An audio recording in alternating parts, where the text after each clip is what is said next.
MetroNews Talkline is presented by Encova Insurance, encircling you with coverage to protect what you care about most. Visit Encova.com to learn more. Good morning. Welcome inside the Encova Insurance Studios. Gang's all here, ready to go on a Tuesday. Got Jake Link on the video stream and Ethan Collins. Yes, producer Ethan is back today handling the phones and the audio. Our phone number is 800-765-TALK, 800-765-8255. You can text the show at 304-TALK, 304-825-5304. Get it? Appreciate you listening in on one of our great radio affiliates across the state of West Virginia, or if you are hanging out with us on the MetroNews TV app, we will be live from the rotunda of the state capitol coming up tomorrow and Thursday as the legislative session gets underway. Say good morning to TJ Meadows from the Charleston studios, a couple of blocks away from where we'll be tomorrow morning. Morning, TJ. Good morning. A little tip for you. 304-TALK 304. Put it in the phone. Save it as Metro News. When you're listening, say, hey, Siri. Hey, so-and-so. Text Metro News. Makes it easy, man. Boom. Do you want to play the Hey Siri, Hey Alexa game? That works. I have done that before, and a couple of people have been very irritated at me when I do something like, Hey Alexa, turn the lights off. Just let that sit for a moment. You're triggering. I did it. That kind of backfired on me there. A little fun. That's great. Nonetheless, yes, we will be at the state capitol again tomorrow and Thursday. Live coverage of the governor's State of the State address across the Metro News radio network and Metro News TV app tomorrow night. Well, in the months and weeks leading up to the legislative session, Democratic lawmakers crisscrossed the state with their kitchen table tour, talking to residents about the issues that were impacting them, what were their priorities. What did they want lawmakers to address? From those meetings, they compiled their legislative agenda for the 2026 regular session and rolled that out during a news conference yesterday. Joining us from the Charleston studios this morning, Kanawha County delegate. He also serves as the state Democratic Party chair, Mike Pushkin. Mike, good morning. Good morning. It's good to be back. Thanks for having me on. Are you ready for the session? Are you geared up, excited? I am fired up and ready to go. So had to make a pit stop by our illustrious Metro News studios here in beautiful Charleston on my way up to the Capitol today, which I often refer to as the bad idea factory. The Capitol, of course, not Metro News. The Capitol, the state Glad we Capitol, clarified I that. often refer to as the bad idea factory, and I see that you guys are going to be setting up shop there at the bad idea factory tomorrow. Yes, we will be there. So outline the Democratic platform for 2026. You hit the nail right on the head. We went around the state and we conducted these, kitchen table listening tours, and where you said, well, we talked to people around the state. More important than that, we listened to people all over the state, not just in the districts that we represent, but all over the state. And while each of the meetings had its own identity, its own personality, and there were certain things that people were focused on in the coal fields rather than the Eastern Panhandle. One commonality it was all about kitchen table issues. It was all about issues that affect the day-to-day lives of West Virginians. Whether that was access to affordable health care, that's going to be a huge issue. Well, it already is for many folks right now who got their insurance through the marketplace and have seen their premiums skyrocket. I mean, I've heard from constituents in my district and all over the state who they were paying roughly $400 to $500 a month, and now their premiums are going up to over $2,000 a month. That is just simply unacceptable, and a lot of people are gonna no longer be covered. But that's a federal issue. What can we do at the state? It is, but we have to address that. We have to do something on the state level, and we didn't get the report from the governor and from the legislature on exactly how that is affecting West Virginia. But one of the things we could do, we have a bill that it actually passed the House several years ago, but the Senate didn't take it up, that it addresses the Medicaid cliff. It allows people to buy in once it incentivizes work. It incentivizes people working and getting raises, and they don't get kicked off of their health care, that they can buy in. That's just one way to address it. Also, another issue involving health care and whether or not people can pay for it, of course, is PEIA. We got a lot of folks in this state that rely on that, and they've seen premium increases, several times a year since 2023, when Senate Bill 268 was passed, which caused their premiums to keep going up. That's one of the issues we heard about. We heard about access to child care. People can't afford child care. That's an economic development issue as well. People can't go to work if they have young families that have children, if they don't have access to child care. Are you a proponent of the tri-share model that was shopped around last year for child care? That's part of it. That's not going to completely address the issue, but we have some ideas on our side. I know Delegate Kayla Young has really dug deep into the issue, and she has a whole slew of bills addressing this, and I would suggest you have her on at some point in time to discuss that issue. We also, I know Delegate Hornbuckle, our minority leader, has a bill allowing the counties to operate their child care system as well. Either way, it needs to be a priority because it is an issue that drives all other economic issues, because families aren't going to be able to go to work. The parents aren't going to be able to go to work if they don't have access to child care. And we're losing it. You're hearing of agencies closing up left and right. And one of the things, we hear about protection of our public education system. We got school closures across the state. That's been a big issue. Access to clean water. That's an issue in many parts of the state where I'll tell you what, if you don't have clean water coming out of your tap, that's your main issue that you're going to be focused on. And one thing that we heard about everywhere is the fact that West Virginians have seen the highest rate increases on our utilities compared to the rest of the country. And we have bills to address that as well. But the point is, we want to address the issues that actually affect the day-to-day lives of West Virginians and not waste so much time on these divisive culture war wedge issues that are only meant to divide people, make people angry and fearful of each other. And really, what they're mainly to do is get unqualified people elected to office. That's the purpose of those bills. So we want to focus on real issues.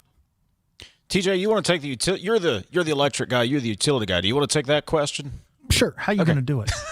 That was the question. It's as simple as that, because that's a good question, and it's not an easy answer. But at first, we have a bill to freeze the rates while we actually get together and make it a priority and work on it. I think there needs to be a major reform of the Public Service Commission, where you often see industry lobbyists going in and being the regulators. And do you want to elect commissioners? Yes. Yes. Is there any tangible evidence that electing commissioners lowers utility bills? Because I've worked in both. I don't see any evidence that says if they're elected or appointed. I can tell you that we have some of the highest rates in the country, and we don't elect them here. Maybe that's anecdotal evidence, but I think either way they should answer to the people and answer to the ratepayers, and not simply just answer to the governor or the industry, because that's what we have now. And look, they're three very good people. I like but you know what? I think that the people should have a say in who is regulating the utilities. Mike Bushkin's joining us, Kanawha County delegate. He is also serves as the state Democratic Party chairman. The Democratic minority in the legislature rolled out their legislative priorities yesterday during a news conference. How can the legislature address housing costs that continue to rise? Well, there's also, again, Kayla Young has a bunch of bills on that.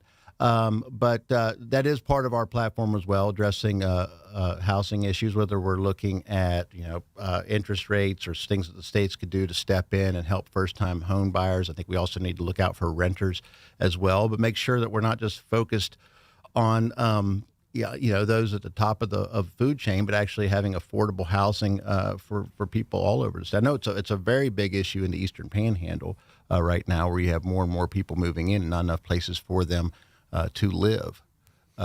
But yeah, I think that, again, Delegates Hornbuckle and Young have bills to address the issue as well. Would economic development solve a lot of these problems? More people working, more people here, a lot of these issues go away, don't they?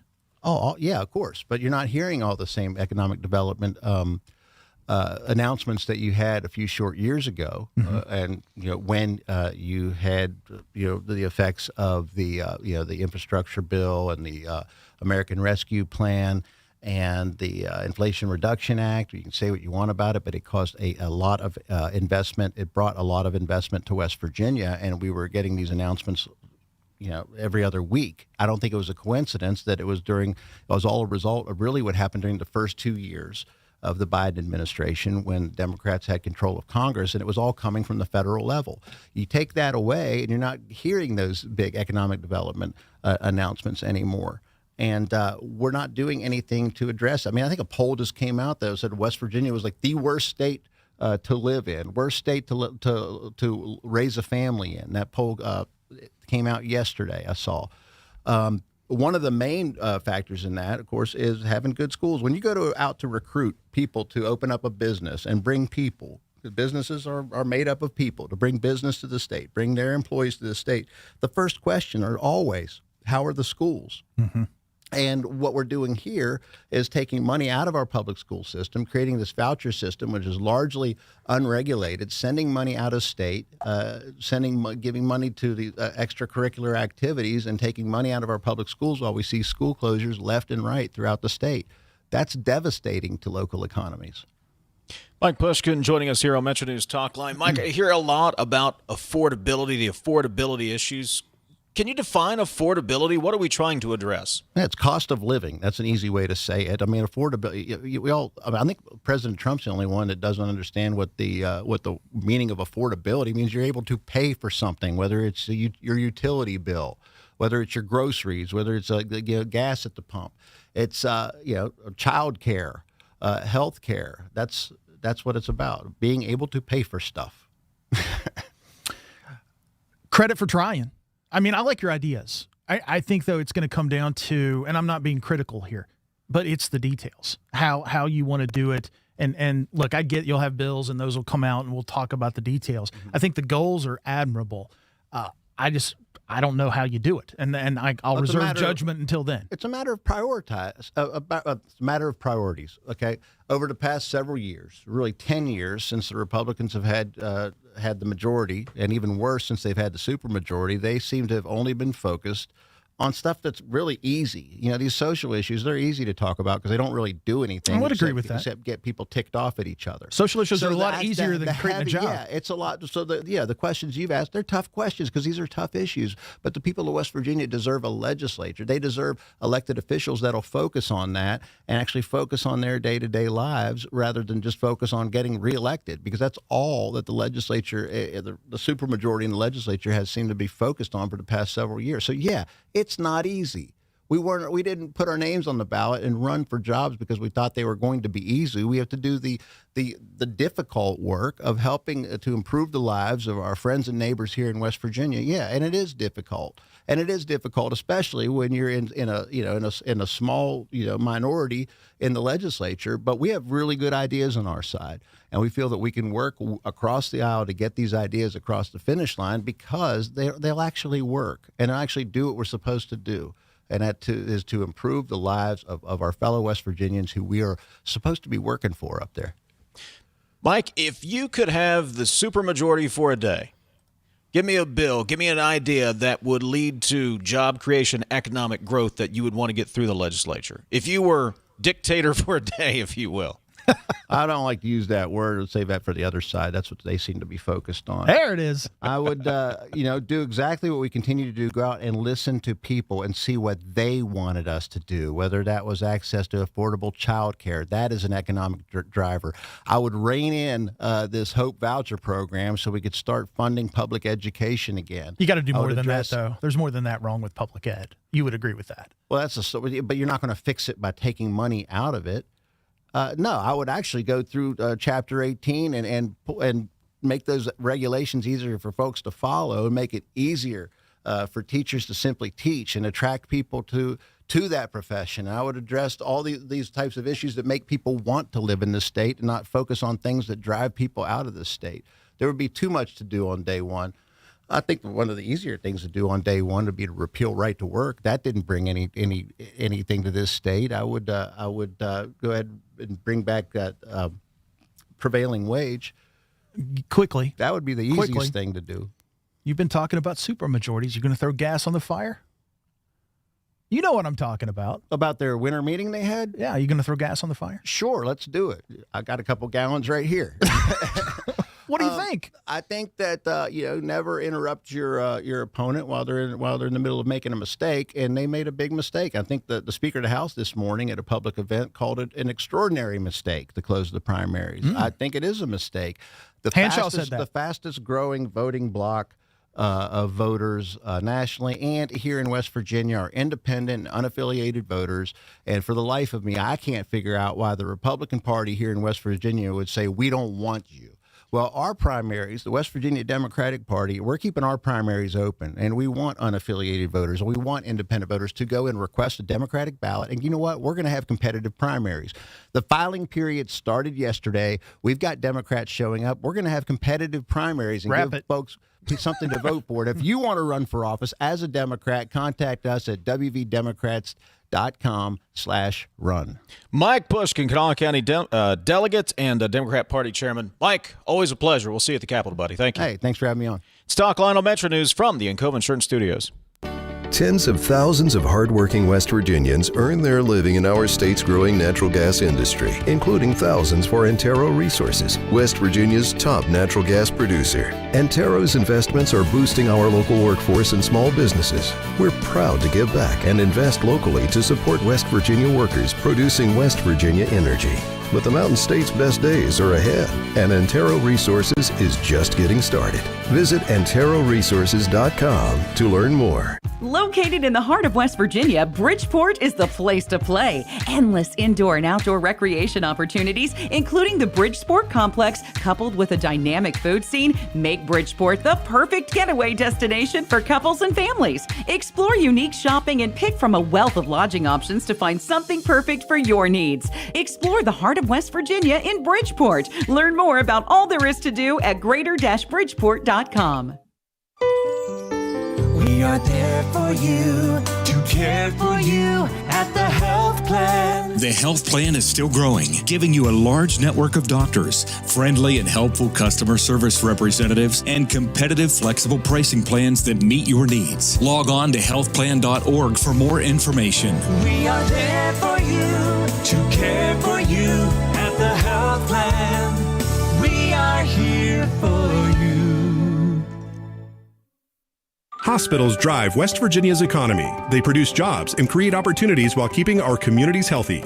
Employing nearly 54,000 people, West Virginia hospitals rank among our state's largest and most dependable employers. They provide more than $1 billion in community benefits and generate nearly $17 billion in total economic impact each year. Hospitals are investing where it counts, advancing health, ensuring access to care, and powering West Virginia's economic future. A message from the West Virginia Hospital Association, online at wvha.org. You're listening to Talkline on Metro News, the voice of West Virginia. Leading the efforts to build a stronger West Virginia, the High Technology Foundation has a proven plan to strengthen and diversify our state's economy. The I-79 Technology Park's high-capacity infrastructure continues to attract advanced federal operations that are driving economic growth. This keeps our young, educated residents in the state and brings West Virginians home. The High Technology Foundation, building a stronger West Virginia. Learn more today at wvhtf.org. On the next State of Minds. People appreciate cool tattoos and they appreciate good tattoos. It's a way to make yourself different.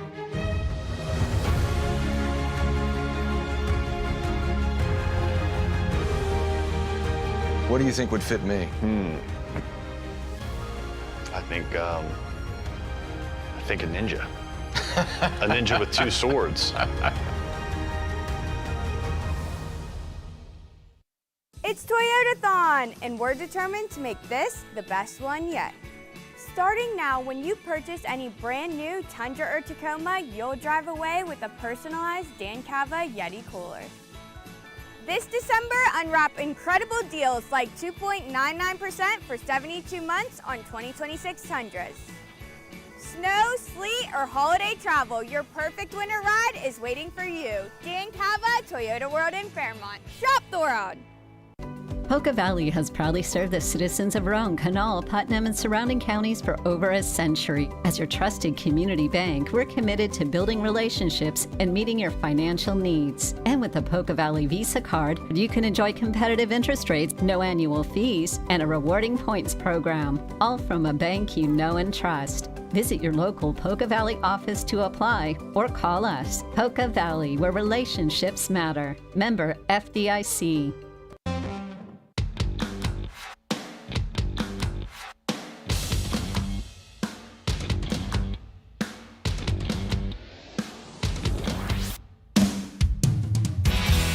MetroNews Talkline is presented by Encova Insurance, encircling you with coverage to protect what you care about most. Visit Encova.com to learn more. 304-TALK, 304. That is the text line, 800-765-TALK, 800-765-8255. Let's get some text in here before we get to the news. Texter says, I already have your number saved in my phone, but it says Hoppy. Please advise. Update it to Talkline. Or Dave and TJ. Or all-around great dudes. However you want to put it in there. Or Metro News. 304-TALK, 304. Hey, Dave, if you keep saying, hey, Alexa, turning things off, you might get turned off. I'm listening to you on a smart speaker right now. I get the bottom of the hour updates. The workstation does not carry them Gary from Vienna. All right, I won't. I'll try not to turn us off on any smart speakers right at the moment. Can you ask your guest or ponder between yourselves, what are the qualifications for running for public office at the legislator level in West Virginia? Says the texter. Resident of the state, resident of your district, and registered voter. That's it, right? Am I forgetting anything? Can't have a felony on your record, I believe. All right, no felons. To some degree. I mean, it's not like you have to go down a list of, degrees or anybody. Anybody can run. So that's it. That's pretty much all the qualifications. Yes, to Kayla Young. She's bright. She's centered and is thoughtful. She is not a radical leftist by any means. Anyway, she is a bomb. Oh, mom. I thought that might have been the bomb. Well, you said it incorrectly, TJ. It's da bomb. If I remember. Da bomb? Was that late 90s when things were da bomb? Yeah. And then we had that whole bombs over Baghdad thing and kind of went away. Are you considered old millennial or young Gen X? You're right on the line. Oh, I'm a Gen Xer. I'm not. Oh, did you see that, Jake? Did you hear that in his voice? I'm not a millennial. I am. I'm a latchkey kid. I mean, I am. I'm not dissing. Just saying it's what I am. Hey, man, when I found out I was of the millennial generation, yeah, I almost shed a tear. If I ever cried, I would have probably cried about that when I found out. Well, have you noticed they keep shifting it? I mean, decide what it is and stay there. It seems like every time you look, it's kind of shifted a little. Can't we just decide what it was and move on? I mean, 30 years from now, am I going to be in a different generation than what I've lived my life under? Possibly. Happens. Hey, at least you're not Gen Z. Coming up, more of your text, 304-TALK, 304. We'll also tell you about a program recognizing business-school partnerships across the state of West Virginia. Later, Brad McElhenney stops by, and Ryan Schmelz says he will, too. This is Talkline on Metro News for 40 years, the voice of West Virginia. It's 10:30. Let's get a news update from the Metro News Radio Network. Find out what's happening across the great state of West Virginia.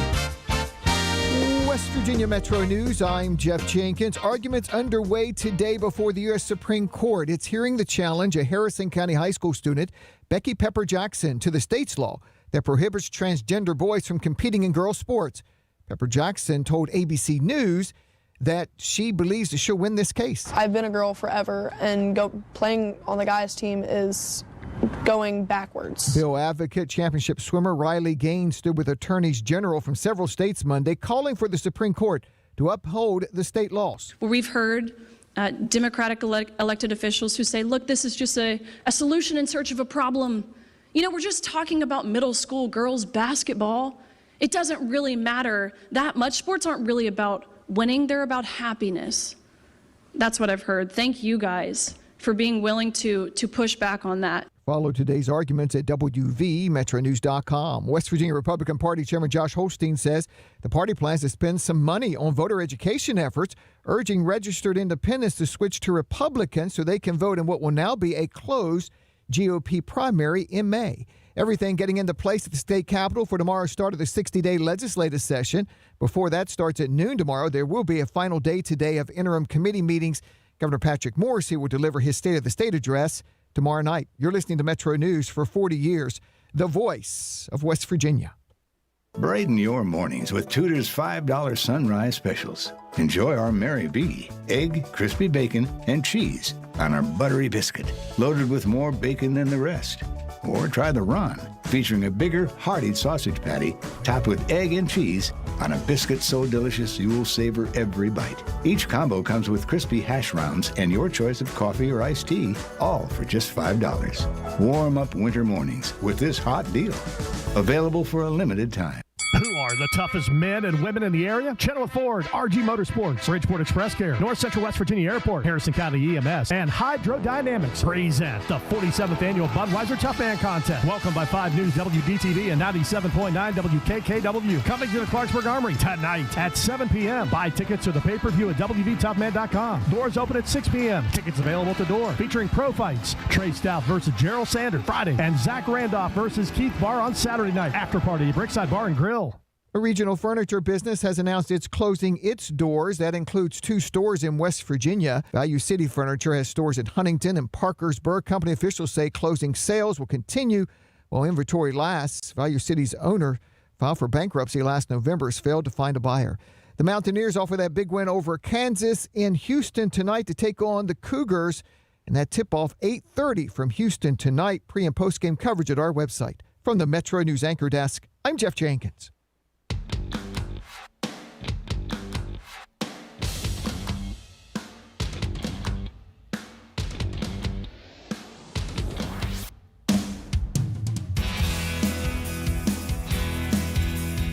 .304 Talk 304, that's the text line, 800-765-8255. We'll talk data centers with Kanawha County Delegate J.B. Akers 1 hour from now. Brad McElhenney will join us from the Capitol. He was at the eggs and issues, or maybe it's issues and eggs. I think the issues come first, then the eggs, right? Yeah, that's correct. We'll talk to Brad. We'll get an update from the Capitol about an hour, half an hour from now. 304 Talk 304 is the text line. West Virginia is in the spotlight at the U.S. Supreme Court today. Well, a little bit later. Right now, the Idaho case regarding boys and who identify as girls playing in girls' sports, that is being argued right now. I'm watching on mute. Fox has a graphic up of the audio coming out of the Supreme Court right now, and CNN's talking about the Epstein files. Isn't that kind of a microcosm of our cable news outlets today? Anyway, I digress. The West Virginia case involving Becky Pepper Jackson, that's going to come up a little bit later on this afternoon over at the U.S. Supreme Court. Have no idea what's being said because I don't have the closed captioning on, TJ, but that case being argued right now. So some sound, if you heard the news during the break. Sports doesn't mean that much. It's about happiness, paraphrasing. Playing sports can make you happy. Sports is about molding youth. It's about competition. That's why we keep score. And if there is an element that presents an unfair advantage, one way or the other, then that competitive nature is corrupted. I have nothing against Becky Pepper Jackson. I have nothing against her mother or the rest of her family. These arguments, however, these sound bites, they're emotion. They're not legal. I think the state is on very solid footing here. I don't get a vote. We'll see what happens. But have you noticed even the left, especially locally, they don't want to talk about this issue. No. They're very quiet on it. There's a reason why. They don't support it either. The moving ahead, and you're hearing the West Virginia Democrats, as they tried to gain momentum, they want to talk about these kitchen table issues. They don't want to talk about the social issues. Why? Those were losing issues when it came to the voters. They've backed off of these things that, look, when you defy logic and common sense, when you are telling me something is true that is obviously not, then you are going to be in trouble. If you are a politician, especially trying to tell me something is true that I know is not, I can see that, you're going to be in trouble. So that's the political ramifications of that. Of what we have seen the last few years. Those are losing issues. That's why the Democrats have backed off of them. Even Republicans are backing off of them, realizing either A, they've won them, or B, if we don't do something productive, we don't do something we can actually hang our hat on as far as economic development, jobs, addressing the cost of health care, addressing the cost of child care, education, etc. We can go on, right, on the issues. Eventually voters are going to go, okay, we'll give the other people a try because they're not talking about these things anymore. So there's the political ramifications of what you were saying. I'm trying to take a very weighty issue and simplify it because I think there is elegance and simplicity when it comes to understanding these issues, and it helps us get past the emotion.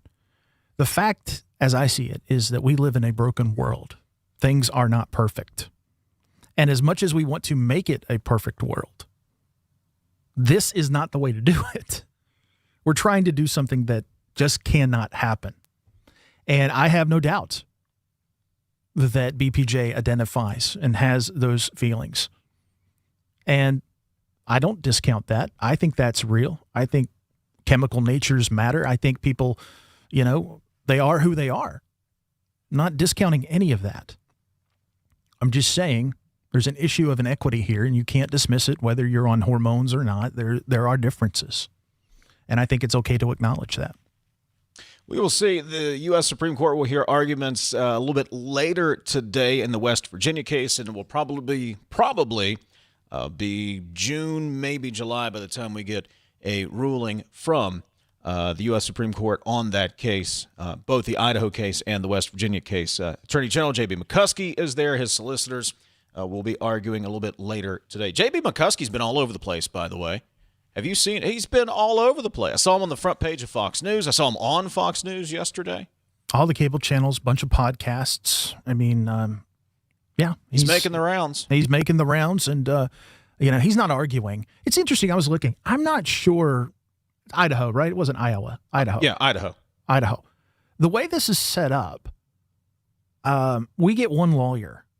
And I'm not sure, and Idaho gets one lawyer. I would assume that's our Solicitor General. I didn't ask JB yesterday if we went to outside counsel for this, but I'll have to look into that and see exactly who is arguing before the court when it comes to West Virginia's stance. How nerve-wracking must that be? To get up in front of the United States Supreme Court. That'd freak me out, man. Yeah, and you could be laying out your argument in your train of thought, and you've ever watched this before, and then Elena Kagan jumps in and just stops you cold in your tracks. Or Roberts or whomever, and they go a different direction. I mean, they are, they're setting the pace, and you have to stop when they're asking their questions. So they can very much take a pivotal point of your argument away. Then you got to figure out how to work it back into some other question that you're answering. I mean, I think there's a reason that there are far and few people that do this. I always thought, Dave, just not related to this, but I always thought we had a really, really solid legal scholar and practitioner when it comes to appellate issues in Elbert Lynn. Remember him back in the days when he was in the West Virginia Attorney General's office? A smart guy and does this a lot. And it was always interesting to hear his arguments at a state level and elsewhere. He was very good at what he did. All right, we got to take a break. Most nerve-wracking meeting presentation you've ever had to do? Me? Yeah. Can I think about it and get back to you after the break? Oh, that's a tease. We'll get to it after the break. Also, coming up, Amelia Courts is going to join us. She is president and CEO of Education Alliance. They are rolling out the second year recognizing schools and business partnerships around the state. We'll talk about that when we return. And we will find out TJ's most nerve-wracking meeting/presentation. It's coming up. This is Talkline from the Encova Insurance Studios. We are there for you, to care for you at the health plan. The health plan is still growing, giving you a large network of doctors, friendly and helpful customer service representatives, and competitive, flexible pricing plans that meet your needs. Log on to healthplan.org for more information. We are there for you, to care for you at the health plan. We are here for you. Since 1926, the West Virginia Hospital Association has been the collective voice of our state's hospitals. With a shared vision of strengthening communities, improving lives, and supporting our state's economic well-being, our member hospitals work every day to provide high-quality, accessible care. This year, we celebrate 100 years of a unified voice and our ongoing commitment to supporting our members in achieving a strong, healthy West Virginia. A message from the West Virginia Hospital Association, online at wvha.org. Metallurgical coal builds the world, and the Met Coal Producers Association is the network that makes it possible. The MCPA unites America's met coal producers, giving members a powerful voice in policy, partnership, and progress. Producers, suppliers, and innovators come together here to build relationships, drive growth, and strengthen our industry. Join today. Visit metcoal.com. Met Coal makes it possible. MCPA makes it personal. You're listening to Talkline on Metro News, the voice of West Virginia. I have had a complicated relationship with food. My job was to talk to heart failure patients about diet and exercise. I felt like, why would you listen to me? Because I was not following a diet that was healthy for me. I needed help. Bariatric surgery at WVU Medicine helped me lose 175 pounds. I feel like I'm free. They hold the skill, they hold the tools, and they're waiting for you to come say that you need the help. Trojan Landing Marine is now Charleston's newest power sports dealership. We now feature a full line of sleek Suzuki street bikes and four-wheelers. We're now offering the innovative riding experience of Benda motorcycles. The next step in motorcycle evolution with all-electric Zero high-performance bikes. We've now got Segway vehicles starting as low as $10,000. Come in and check out our great selection of high-quality Benelli and Royal Enfield bikes. Visit Trojan Landing in Charleston, now your water, road, and dirt dealership. Download Metro News Television on your iPhone or Android. Search Metro News Television in your app store. Create an account today to get alerts and watch all live and archived content. Download now. Touchdown! Stike Wealth Enhancement Group is now Wealth Enhancement. And we craft detailed financial plans for people like you because you're building your retirement your way. You deserve advice that's built to handle what your life brings. To meet with your Stike team advisor, call us at 304-443-4240 or email stike-info@wealthenhancement.com. You own a boat because you love spending time on the water.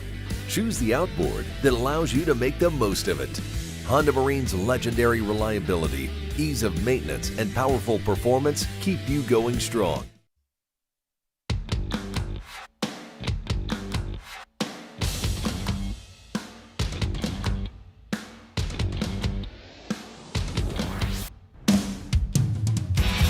Metro News Talkline is presented by Encova Insurance, encircling you with coverage to protect what you care about most. Visit Encova.com to learn more. Text line is 304-TALK-304. Phone number is 800-765-TALK, 800-765-8255. Chris Lawrence has a story posted up at WVMetroNews.com this morning.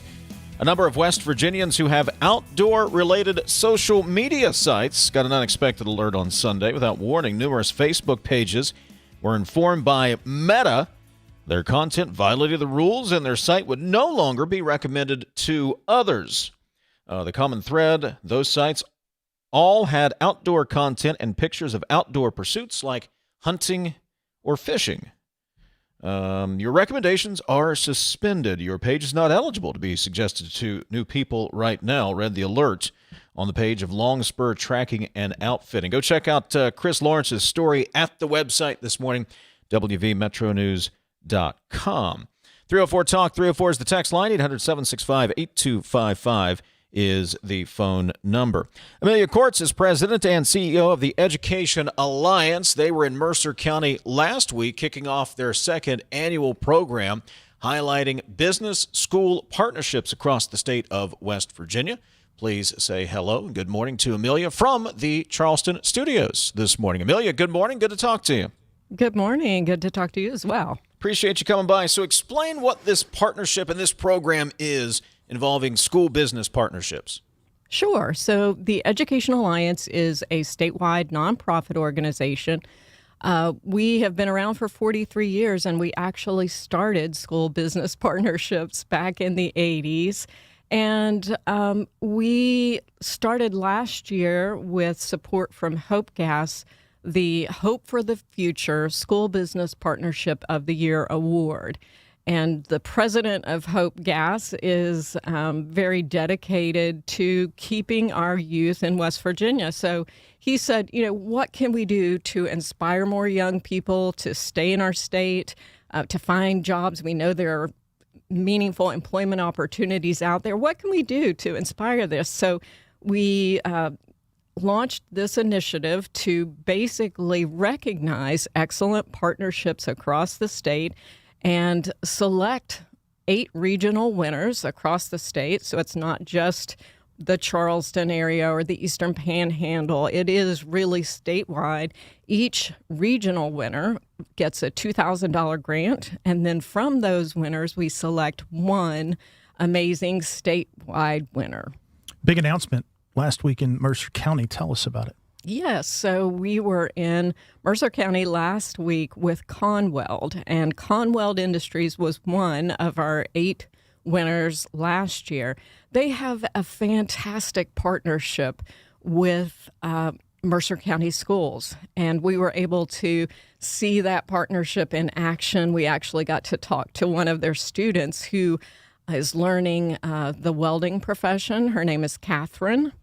And what's amazing is that the Conweld employees, the team there, has invested in Catherine, mentoring her, providing her with a paid internship at their place of employment, and really supporting her growth. So you got to see not just her welding skills, which is obviously going to lead to a high-paying, high-wage, high-skilled job right here in West Virginia, but also her professionalism, her pride in her work, and really just an impressive young lady. And this partnership between Conweld and Mercer County Schools has made this possible not just for Catherine, but for many other students. And so they were one of our 8 regional winners. And last week, we celebrated that, and they also renominated, because our big announcement is that we're kicking off the 2026 contest this past week. Amelia Courts is joining us, President and CEO of the Education Alliance. Amelia, how many of these types of school business partnerships do we have across the state? Well, we literally have hundreds. We know that. In fact, our goal for the contest this year is to have at least 100 nominees. And one of the things that we want to improve on last year was obviously our pilot initiative, our kickoff. And we had close to 30 counties that actually submitted nominees. This year, our goal, we want to have one in all 55 counties. And, you know, one of the things that people might think is, well, this is more for those urban centers that have a lot of big businesses. Actually, our state winner last year was from Pocahontas County.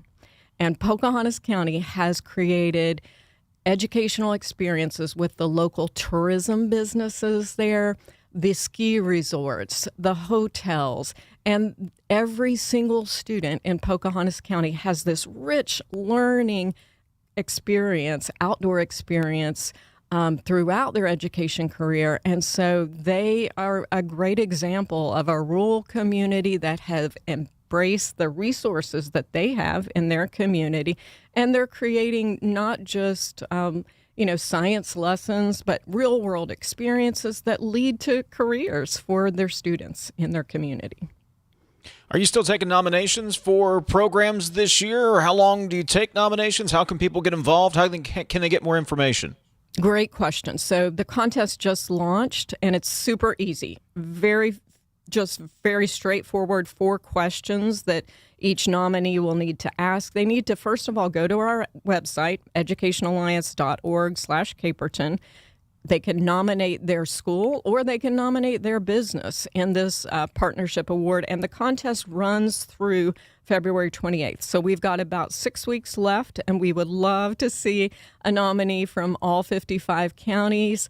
Again, we have over $30,000 in prizes. Our statewide winner is going to get a $25,000 prize package, and 8 regional winners are going to get a $2,000 grant. So really encourage your listeners to apply today.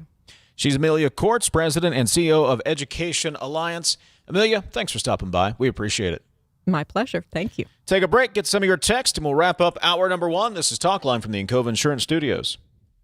Tens of thousands of hardworking West Virginians earn their living in our state's growing natural gas industry, including thousands for Antero Resources, West Virginia's top natural gas producer. Antero's investments are boosting our local workforce and small businesses. We're proud to give back and invest locally to support West Virginia workers producing West Virginia energy. but the Mountain State's best days are ahead, and Antero Resources is just getting started. Visit AnteroResources.com to learn more. Principal Greg Dosh of MTech. Thanks to funding in part from West Virginia lottery proceeds, we're expanding MTech with a new STEM edition. Across West Virginia, opportunities like these are made possible when you play, helping to ensure more students can discover their future right here at home. For 40 years, proceeds from the West Virginia Lottery for education have totaled $4.1 billion. West Virginia Lottery, 18 plus to play responsibly. Coal-based generation remains the backbone of West Virginia's energy portfolio, ensuring reliability, security, and affordable electricity throughout the region. Our coal plants are engineered for performance, designed to run most efficiently at or near a 70% capacity factor. This level of operation is not arbitrary. It's based on sound engineering principles, scientific analysis, and has been formally adopted by the West Virginia Legislature as a reasonable target for optimal performance. When our coal fleet operates near that benchmark, it provides stable power to the grid, maintains cost efficiency, and supports thousands of good-paying jobs across our state. Coal generation also drives local tax revenue that sustains schools, infrastructure, and community services. Working in partnership with state leaders and the Trump administration, we're ensuring that our coal fleet remains modern, efficient, and ready to power West Virginia and beyond for decades to come. This message brought to you by the West Virginia Coal Association and Friends of Coal. You're listening to Talkline on Metro News, the voice of West Virginia. We're Panhandle Cleaning and Restoration, and we're gonna save you. We've got it down to a science, an absolute state of art. We do it all, restoration, cleaning, and reconstruction. When disaster strikes, just pick up the phone. We're Panhandle Cleaning and Restoration, and we're gonna save you. Coming to the Beckley Convention Center, Saturday 23rd and 24th. Who are the toughest men and women in the state of West Virginia? Watch Tough Man live on MetroNews Television to find out. Featured fights, top 5 finishes, and event archives. Download MetroNews Television on iPhone, iPad, Android, Roku, LG TV, Apple TV, Fire TV, and select Samsung Smart TVs. Find out more at WVMetroNewsTV.com. Come to Dan Cava GMC this holiday season and find a truck built for every winter moment. From the GMC Canyons that are now up to $2,500 off to the 2,500 GMC Sierras that are now up to $5,000 off, and the Sierra 1500s that are now up to $10,000 off.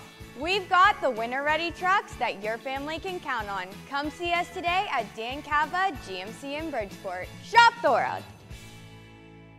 It's high school basketball season, and MetroNews Television has you covered. Rivalries, buzzer beaters, classic hardwood competition. Watch live and on demand from gyms across the Mountain State. Stream MetroNews Television on your iPhone, Android, Roku, Apple TV, Fire TV, LG TV, and select smart TVs. Or visit MetroNewsTV.com for more information. High school basketball lives here on MetroNews Television. Yeah.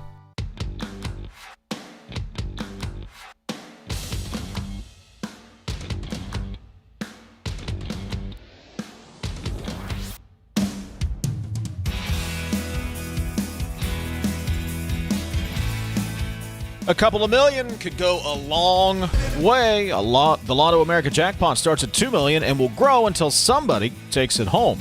Drawings happen every Monday, Wednesday, and Saturday. And with 9 ways to win, even the smaller prizes can feel like a big win.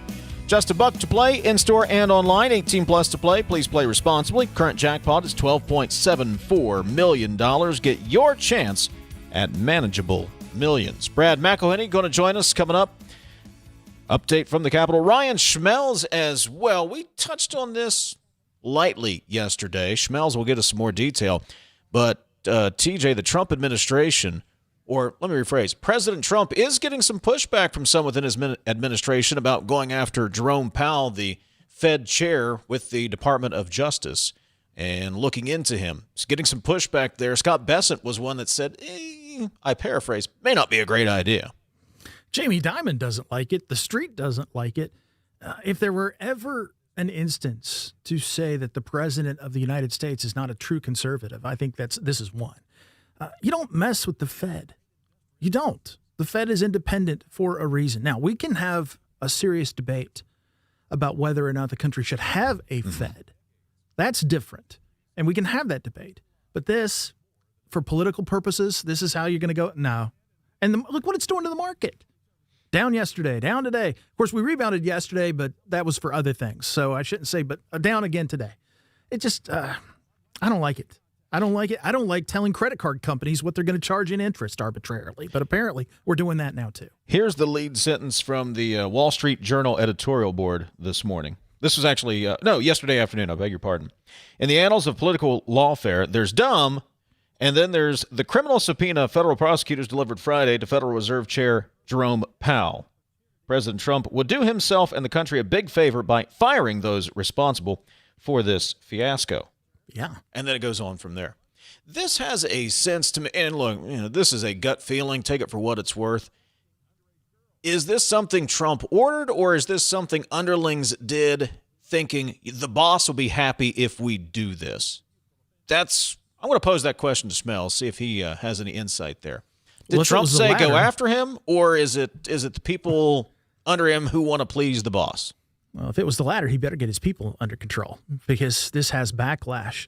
The idea that the Fed is not accountable, yes, it is, Dave. There's a reason a Fed branch is in New York, right near Wall Street. The Fed has accountability to the market, and it is accountable to the market. Trump wants another rate cut. I get it. You want cheap capital. You want to prop things up. Let the market decide. Just like the market should decide interest rates on credit cards. Again, this conservative populism is so far from what Trump 1 was versus Trump 2 that calling it alarming is not an overstatement. Ryan Schmelz will get us an update from Capitol Hill coming up. We went back and forth. Schmelz, he's such a, high-profile guest, TJ. We went back and forth, and, I've got to cover this press conference with Mike Johnson. Can you move? All right, we will accommodate. Brad McElhenney will also join us from the state capitol. We'll get an update from Brad, what's happening. Interim committee meetings wrapping up today.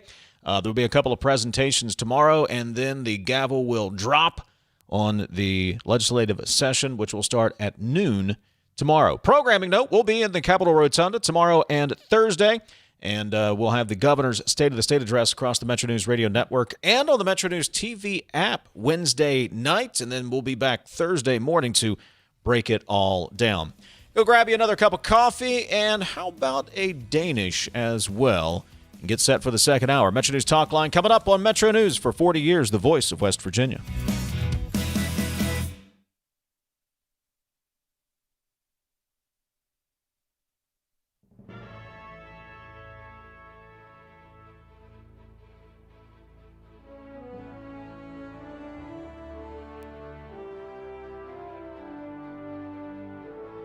Lost him. And you know what? It was just about to get good, too. It was just getting good. We lost Should him. we take the break and maybe he'll call back? I don't know. You know what? We can take the break, and we can see if Ethan can reconnect with him, because I want to hear where he goes with that answer. I don't know. CJ, I'm just saying, we just started bringing up some deep stuff, and then it gets cut off. Is the Illuminati listening to the show? Just saying. Welcome back to the show. 3 minutes away from 8 o'clock. 8 o'clock? 3 o'clock. That's it. I'm going home. Dang, man. See ya. I wouldn't even be on the air on any of our stations before 8 o'clock. I don't know where that came from. Reading, it's hard. Well, I think when you have I'll say in all candor, when you're in a foreign country and a monkey in a diaper sitting on your head, you're asking for trouble. Discussion can end there. That's right. Boom. It's a definitive statement on the issue. Now we move on.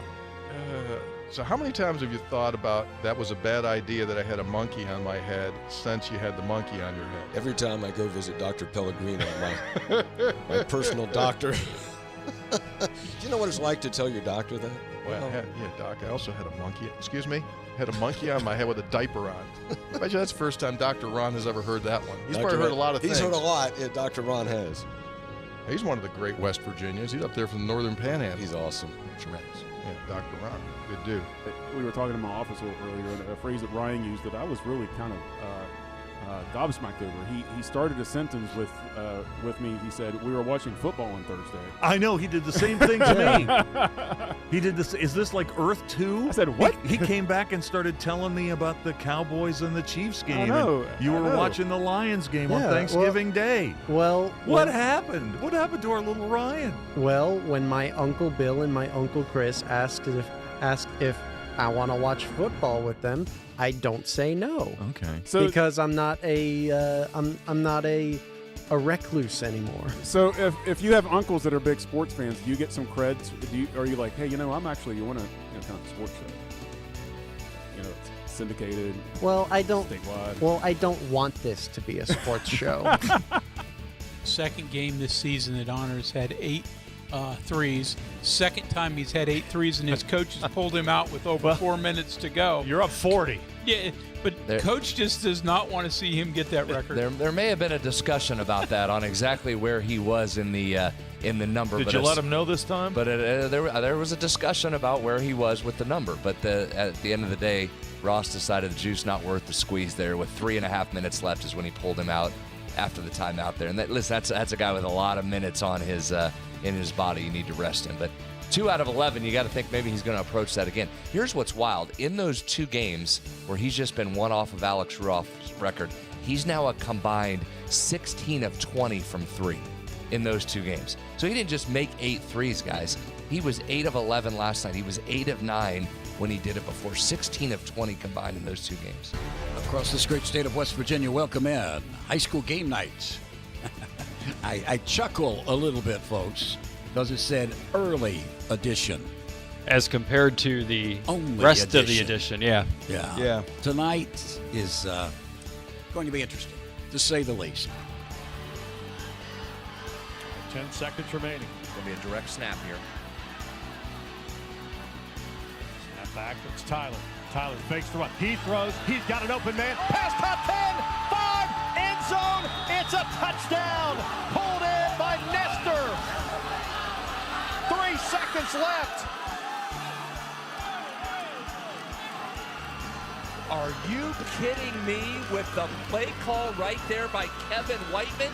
Again, forget the game-winning field goal. Whiteman says, we're going to try and win this thing right now. The direct snap to Tyler sucked everybody up, and Nestor slips behind. What an unbelievable gutsy play call, and then perfect execution by these Falcons.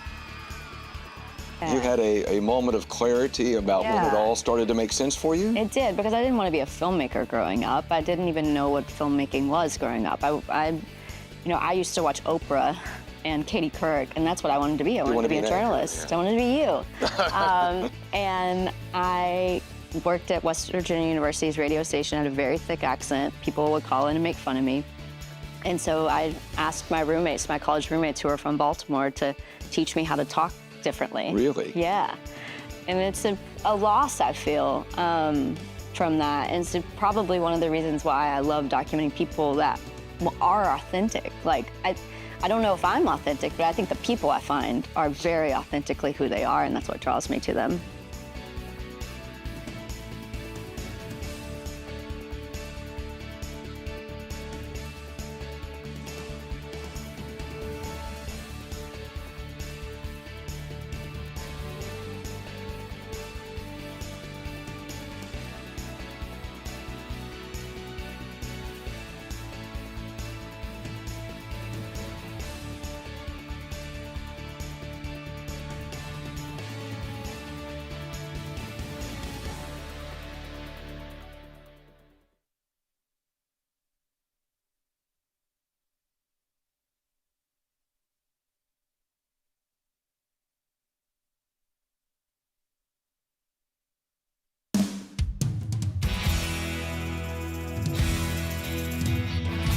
MetroNews Talkline is presented by Encova Insurance, encircling you with coverage to protect what you care about most. Visit Encova.com to learn more.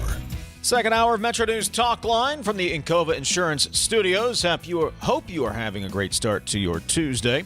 We'll be live at the state capitol in the Upper Rotunda for the start of the legislative session coming up tomorrow and Thursday. Also, Governor Morrissey's State of the State address comes up tomorrow night at 7 o'clock. We will have that for you live on the Metro News Radio Network. Jeff Jenkins will anchor our coverage following the statewide sports line, and then we will have reactions to the governor's address coming up on Thursday's program and Fridays probably as well.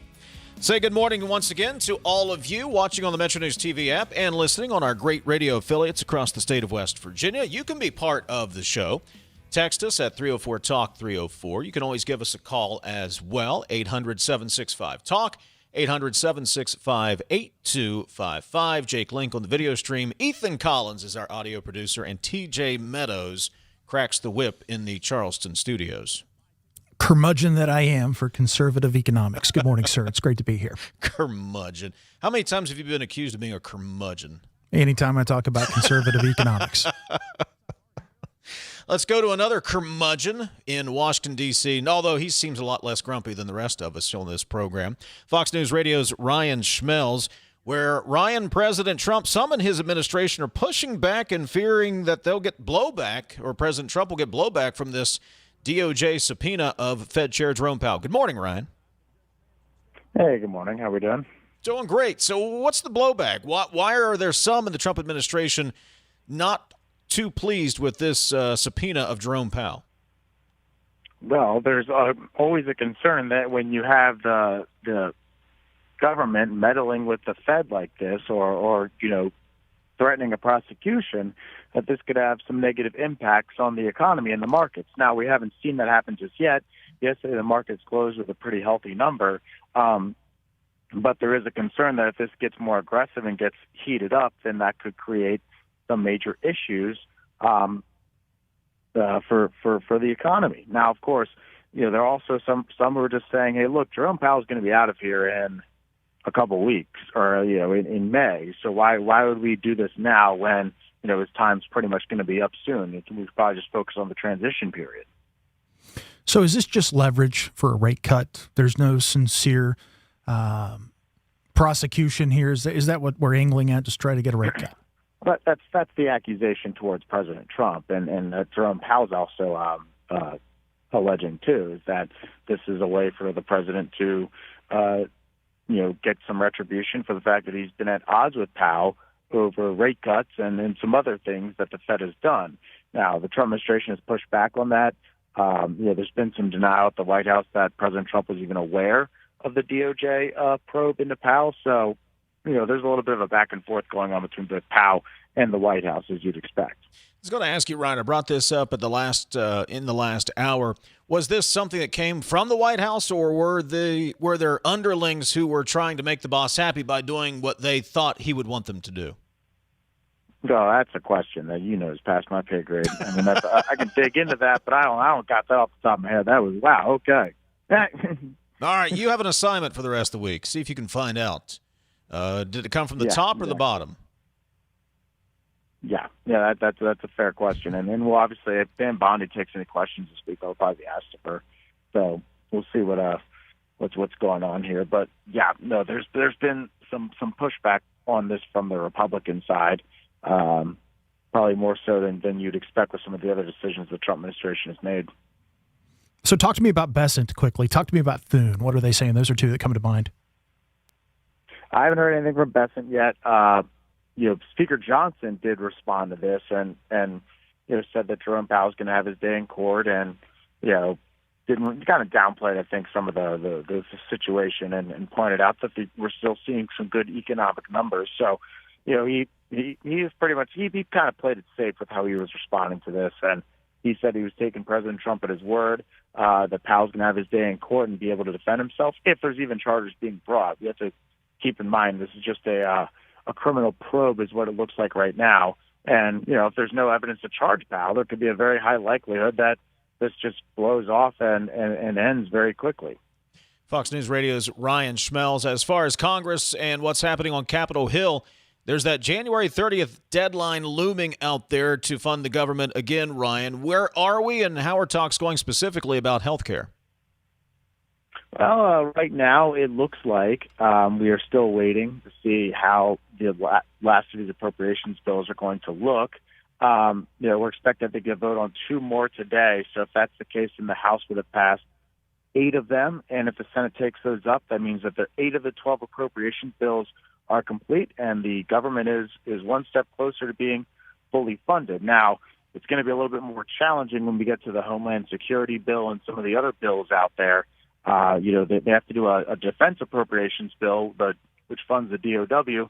President Trump decided last week he wanted to request an additional $500 billion for the military for a $1.5 trillion defense budget. There's already some Republicans who say absolutely not. That's way too much money, and we don't have that money. And then, of course, with the Homeland Security bill, there are Democrats who are calling on Republicans to shut down the government. They're calling on, they're trying to say use the appropriations bills to shut down the government and try to pretty much force some changes to ICE and how ICE does its operations in response to the events in Minnesota. So that's something to watch for. Oh, we've got a couple of weeks before we really get serious about shutting things down, Ryan. You know that. Of course, yeah. Fox News Radio. I believe they got a recess like the week it's supposed to shut down. So they might try to have this all wrapped up by next week. We'll see what happens. Fox News Radio's Ryan Schmelz from Washington, D.C. Always appreciate the update, Ryan. Thank you. Hey, have a good one. Thank you. You too. Coming up, we will go to the state capitol, find out what's happening under the dome the day before the session starts, right after this.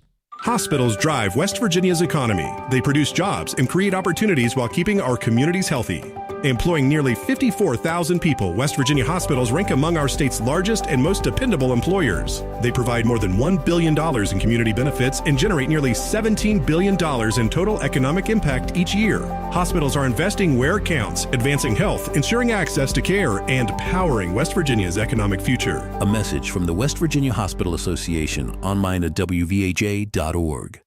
Tens of thousands of hardworking West Virginians earn their living in our state's growing natural gas industry, including thousands for Antero Resources, West Virginia's top natural gas producer. Antero's investments are boosting our local workforce and small businesses. We're proud to give back and invest locally to support West Virginia workers producing West Virginia energy. But the Mountain State's best days are ahead, and Antero Resources is just getting started. Visit AnteroResources.com to learn more. Days, evenings, weekends, and holidays. You can't predict when you'll get sick or hurt, but WVU Medicine Urgent Care is prepared to help when you do. Our team treats minor illnesses and injuries and performs services like on-site lab and imaging, vaccinations, and sports physicals. WVU Medicine is ready to assist you and your family when life happens. To find the closest location near you, visit wvumedicine.org/urgent care. You're listening to Talkline on MetroNews, the voice of West Virginia. Poca Valley has proudly served the citizens of Roane, Kanawha, Putnam, and surrounding counties for over a century. As your trusted community bank, we're committed to building relationships and meeting your financial needs. And with the Poca Valley Visa card, you can enjoy competitive interest rates, no annual fees, and a rewarding points program, all from a bank you know and trust. Visit your local Poca Valley office to apply or call us. Poca Valley, where relationships matter. Member FDIC. You own a boat because you love spending time on the water. Choose the outboard that allows you to make the most of it. Honda Marine's legendary reliability, ease of maintenance, and powerful performance keep you going strong. And they're all backed by the peace of mind protection of the industry's best limited warranty. Visit your Honda Marine dealer today and find out why it's more than an engine. It's your time on the water.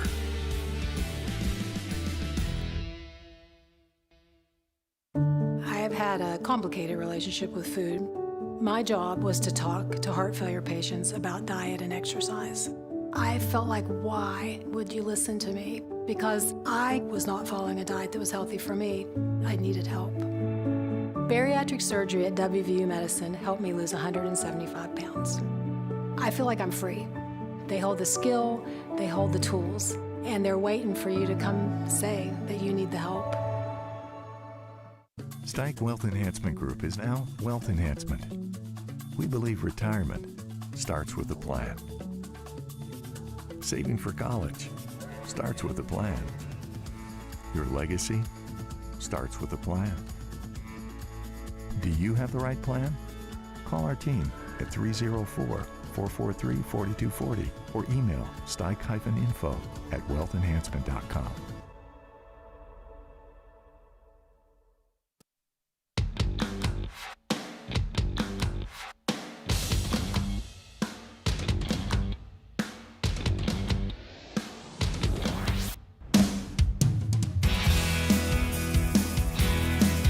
Your texts are coming up. Kanawha County Delegate J.B. Akers is going to join us from the Charleston studios as well. CityNet is bringing ultra-fast fiber internet to more West Virginia homes every day. Right now, get 50% off any plan for your first year. Check availability and join the fiber revolution at citynet.net. CityNet connects, protects, and perfects. The legislative session starts tomorrow at noon from the state capitol, obviously. We'll be there live with MetroNews Talkline tomorrow and Thursday. Joining us from the Upper Rotunda is MetroNews statewide correspondent Brad McElhenney and host emeritus Hoppy Kercheval. Brought to you by AARP, your ally for real possibilities in the Mountain State. Connect on social media at AARP West Virginia and learn more at aarp.org/WV. To what do we owe this pleasure, Brad? Where did you find this guy? I literally dragged him up from the basement. We're bringing the gang back together. We're sorry you're not here today, but there is an annual event, a legislative preview that is helpful. It's called Issues and Eggs. It's sponsored by the Charleston Area Alliance. It is widely attended. It features the House Speaker and the Senate President. In years past, there was not a moderator available, but someone became available and did a great job of bringing some news issues to the forefront. So, Hoppy, what kind of issues did you bring to the forefront during the event this morning? We covered a lot of ground, Dave, and Brad just posted a story that gets in more detail. But I think to start this session, the biggest issue is what House Speaker Roger Hanshaw is talking about. That is Teams West Virginia, which is the overall concept, but something like 17 bills to try to do a variety of things to improve the economy of West Virginia. And one of the anchors of this is to create an economic development body that is related to, but still separate from, state government, to take some of the politics out of the picking winners and losers of economic development projects, and to try to bring in private equity capital to do more to try to improve the economy of West Virginia. It's a lot of states do this. This program is modeled after what they do in Ohio, which has been very, very successful. And this is Roger Hanshaw's 1A, 1B, 1C priority heading into the start of the session. Hoppy, President Randy Smith was on the stage with you. Did he show any support for that movement and what Hanshaw wants? Yeah, Randy, President Smith was pretty generic in his comments. He said generally, you got to see what's in the bills, like they say, but he was generally supportive of the concept. He did say that he wanted to see the state do more for small businesses, because he says he gets calls all the time from small businesses that are trying to do something, but they're hamstrung by this regulation or that regulation, or this permit or that permit. So he seemed more interested in small business. I think the key will be, I think this is a really good idea, by the way, is that you can probably get this through the House because it's a priority and a lot of people already signed on. Can you get it through a divided Senate? And then where is the governor on this?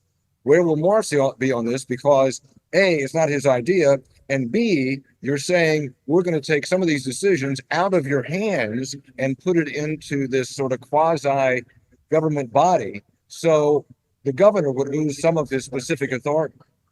Hoppy Kercheval and Brad McElhenney joining us from the Upper Rotunda, where we will be tomorrow for MetroNews Talkline as the legislative session gets started. Hop, over on the Senate side, I'm interested to get your thoughts. We had Eric Tarr on the program yesterday. Back on Friday, he said during an event that there's been no caucus. There is no agenda on the Senate side. He reiterated that and went into more detail on the program yesterday. What do you make of that? And because of that, can the House really drive the priorities of the session? I'm going to hand off to Brad because Brad was there and he included that in his story today. And again, the comments by Senator Tarr, there is no agenda. I asked Senator Smith about that, and he did address it. So, Brad, I'll hand off to you. Well, one thing I got out of it was that Senate President Smith, on the ongoing issue of, well, are you going to focus on culture issues or economic development issues? He didn't rule out either one, but suggested that the caucus this year is more interested in economic development issues. He didn't take the bait in getting into some sort of feud with Senator Tarr, described him as an upstanding individual, but disagreed with the idea that there is not a plan. However, I would say that, the Senate president is a leadership position. President Smith laid the agenda at the committee chairs of the Senate, those other secondary line front leaders.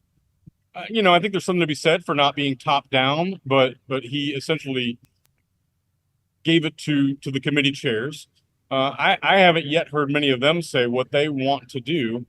And finally, just bottom line, Senate President Smith disputed the idea that there is no plan, while also really not providing any details about what the plan is. Hoppy, I was thinking on my drive in this morning, let's call Smith's style leadership by delegation.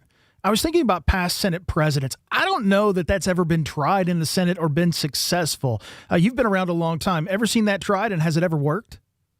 Well, the Senate, it used to be the House was herding cats, but now it feels more like it's the Senate.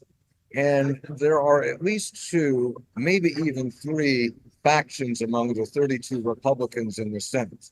There are moderate Republicans, pro-business Republicans. There are farther right Republicans who are more concerned about social issues. And it's extremely difficult to get the caucus all moving in one direction.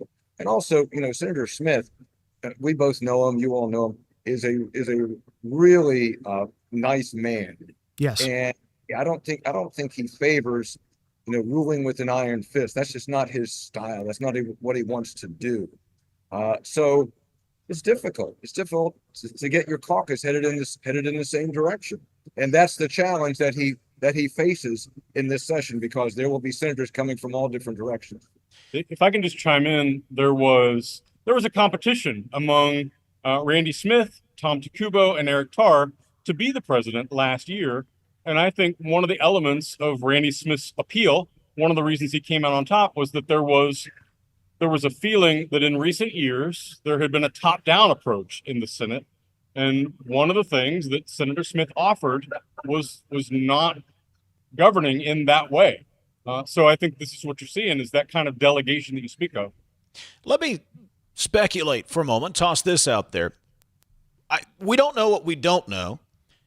If the situation is you've got these 3 factions, you can't get everybody in a room to agree. If you're in charge of trying to figure all this out, if you're President Randy Smith, then why put everybody in a room if you know that it is going to be a waste of time and everybody's just going to end up in an argument? You're not going to come away with anything constructive. Could that be the case here, where this style of leadership is, okay, we're not going to put everybody in a room and get in a big fight. We'll figure this out as we go. I don't know if it's effective or not, but could that be the situation? It could be. I mean, I think it's, as a general leadership position, it's better to listen to everyone. And I'm not saying that President Smith is not listening to people, but it might be better to begin to find common ground collectively. Oh boy, there I go with collectively. I sound like the mayor of New York. To find common ground collectively before really getting going. But the approach seems to be, all right, we're just going to run the water through the pipes, and these proposals and bills, it's up to the committee chairs to run them or not. We'll see what gets through. Here's the challenge, is that not that many years ago, when you came to Charleston as a newish senator or a newish member of the House, you were basically, if you weren't told directly, you got the impression you learn what you're supposed to do, you sit down, you be quiet, you understand how things work before you start trying to throw your weight around. That has changed dramatically. Now individuals are highly motivated who come here. They believe, and I think they're accurate in saying that they are representing what their constituents have told them they want them to do. So they come here day one saying, this is what I want to do. So it's much harder to corral everybody than it was just a few years ago. And also, leaders I think both of these leaders are reluctant to use some of the hardcore techniques that were used in the past to try to keep everybody in line. We'll get to taxes, but I do want to know, did children come up? Did child welfare come up? Is there any plan moving forward? We didn't do anything tangible last year. Will this year be the year? On the taxes issue, as well as on the issue of public pay raises, both of these legislative leaders said they want to hear more about what Governor Morrissey is proposing. They're inclined to want to cut taxes, but they got to look under the hood and see if it's possible right now. And then with the question of pay raises, everybody sounds like they want to do them, but who are they for? The House said generally for educators. The governor has said more broadly for public employees. And I'll let Hoppy handle the child welfare issue. On that issue, everybody knows that's an issue. Governor Morrissey, to his credit, said he wants to get all those foster kids back into the state. Speaker Henshaw said in one instance there was a foster care child who was in Colorado or somewhere. So I think there's agreement that it's better if you can bring these kids back to the state. And but then there might be how do you do that exactly? How do you improve foster care? How do you get more child protective service workers at a time when, according to reporting by West Virginia Watch, there's going to be fewer federal dollars coming to the state for those kind of services? So everybody recognizes it's a problem, but what specifically will be done, I think, is to be determined. Hoppy Kercheval and Brad McElhenney joining us from the Upper Rotunda at the state capitol. It's the final day of interim meetings. The session will begin tomorrow at noon. Anything from this morning's event raise an eyebrow, catch your attention, surprise you that you weren't expecting? Senator Smith's comments are, he has a very common person way of talking, but he was funny. He got most of the laugh lines of the audience. But in some ways, he's sitting there with the House Speaker, and in some ways he deferred. There were questions of, well, are you going to accept the House's economic agenda? And Senate President Smith a few times on questions like that would follow up from Speaker Henshaw and say, well, what he said. Henshaw would have an elaborate answer, and then Smith would essentially say what he said. I'll tell you what stood out to me, a political question, you guys have covered it pretty thoroughly, is that on the question, did the Republican Executive Committee do the right thing by keeping the primary closed? And Senator Smith said, I haven't thought that much about it. I haven't. And Roger Henshaw said it was, I forget the word he used. He said it was an enormous mistake. Enormous mistake. It was an enormous mistake to keep the primary closed because you're alienating independent voters. So Henshaw is very much against that. Hoppy and Brad, the Capitol Report brought to you by AARP, your ally for real possibilities in the Mountain State. Connect on social media at AARP West Virginia and learn more at aarp.org/WV. Guys, thank you very much. Brad, we'll see you in person tomorrow. See you tomorrow. See you. Hugs. Coming up, J.B. Akers, Kanawha County delegate, will join us. This is Talkline on MetroNews for 40 years, the voice of West Virginia. It's 11:30. Let's get a news update. Check in with the MetroNews Radio Network. Find out what's happening across the great state of West Virginia. West Virginia Metro News, I'm Chris Lawrence. We'll see what questions justices of the U.S. Supreme Court have for West Virginia's law that bans transgender boys from playing on girls' sports teams. The 2021 law is being challenged, and it was upheld by a lower appeals court. State Attorney General J.B. McCuskey is in Washington, along with his solicitors general, to argue for the state's law. McCuskey spoke at a news conference ahead of the arguments. And so what we're talking about here is an athletic playing field where the immutable physical differences between men and women matter. And they matter in terms of podiums and medals, and they matter in terms of placement on teams. At this hour, the High Court is hearing a similar case from the state of Idaho. There's a vacancy being filled in Mercer County. Governor Patrick Morrissey appointed Brian Keith Cochran to serve as Mercer County's 13th Circuit Court judge. Cochran fills the seat left open by Judge William Sadler's retirement. He brings more than 3 decades of combined law enforcement and legal experience, handling a wide range of criminal and civil matters. In 2007, he was admitted to the West Virginia State Bar and has practiced law in both the public and private sector. He earned his Juris Doctor from the Appalachian School of Law. Prior to his appointment, he served as Mercer County's prosecuting attorney since 2020. That's Morgan Pemberton. You're listening to Metro News for 40 years, the voice of West Virginia. In 1914, the same year the first commercial flight soared and the Panama Canal opened, Greer Industries was born. Herbert and Agnes Greer began in Morgantown, West Virginia, striking the first pick into the limestone formation that would become the backbone of one of the state's great industrial legacies. From the roads we drive on, the buildings we build, and the communities we serve, Greer Industries has been delivering quality for decades. At Greer Industries, we've been improving lives for more than a century.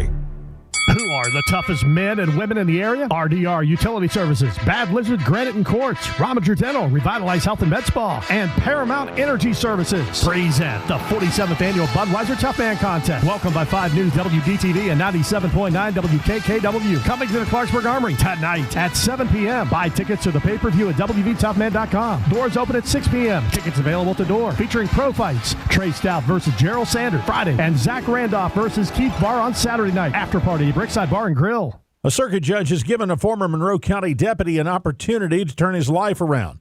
Summers Monroe County Judge Amy Manns suspended a 2 to 10-year prison term that was issued Monday for 22-year-old Evan Blankenship. He pleaded guilty to charges that stem from sexting underage girls. The prosecutors in the case urged jail time, but Judge Manns instead opted for a suspended sentence and sending Blankenship to a program for youthful offenders. From the Metro News Anchor Desk, I'm Chris Lawrence.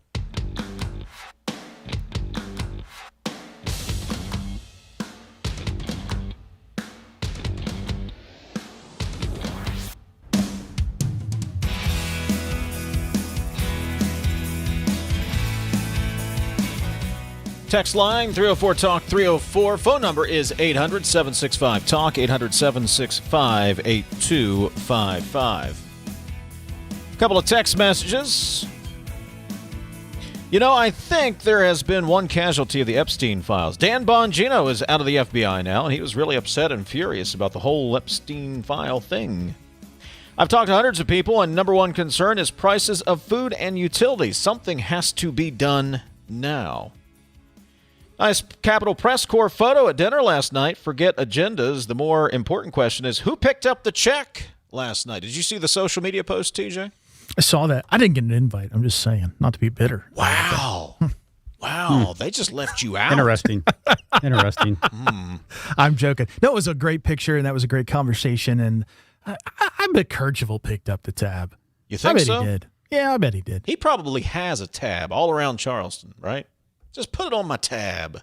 Well, he's the kind of guy, if he comes into a restaurant and there's no tables, boom, they whip a new table out for him. Is that how that works? That's the way that works.